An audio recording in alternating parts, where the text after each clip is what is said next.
এদের প্রতি মায়া জমে গিয়ে বাসালিদ নিজে নিজে চিকিৎসালয়তে আইনে সেই হাওয়াগো এখন পুরোপুরি সুস্থ বলে জানা গিয়ে।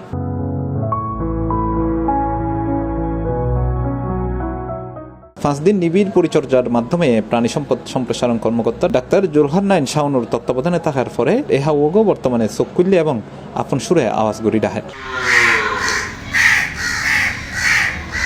মূলত গত এপ্রিল 15 তারিখ বাসালি বুজাল প্রাণী সম্পদ ভেটেরিনারি হাসপাতালত এভিয়ান ফক্স ভাইরাসত আক্রান্ত উগ্র হাওয়া নিজে নিজে চিকিৎসালয়তে হাজির হলি তারা এবার চিকিৎসা শুরু করে।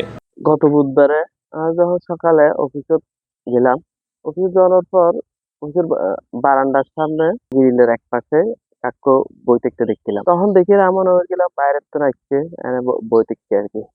তারপর যখন অফিসের কার্যক্রম কিছুক্ষণ চালানোর পর আবার আধা ঘন্টা 1 ঘন্টা পরে যখন আবার বাইরে এলাম, তখন আবার দেখতে কাকিবে বই আছে। তখন আর মানুষ সন্দেহ হয়ে দেখি রে কাকিবে 1 ঘন্টা ধরে এক জায়গাতে বই আছে। তখন কাকিবের পাশে গেলাম, পাশে যাই দেখলাম যে কাকিবে পুরা চোখত মুখত মাথা ঘাড়ের মেঝে কিছু ফুসকার মতো দেখা গেল। তখন বিষয় সারার লাই আর উপজেলা প্রাণী সম্পদ দপ্তর ভেটেরিনারি হাসপাতালের সম্মানিত ইয়েলো স্যার লাই বিষয় অবহিত করলাম। স্যার তাহলে এক কাজ করো, এটা দেখে তুমি ওভাবে চিকিৎসা দেওয়া।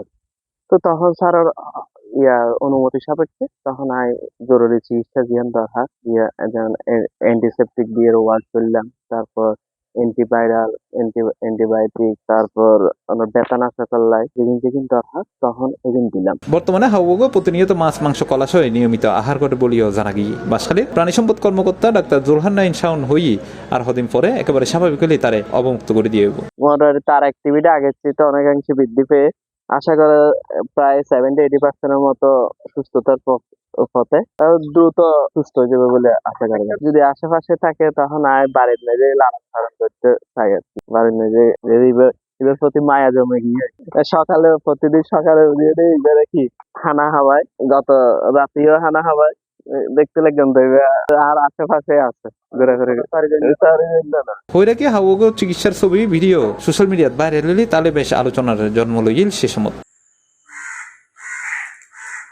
C plus TV, Chittagong.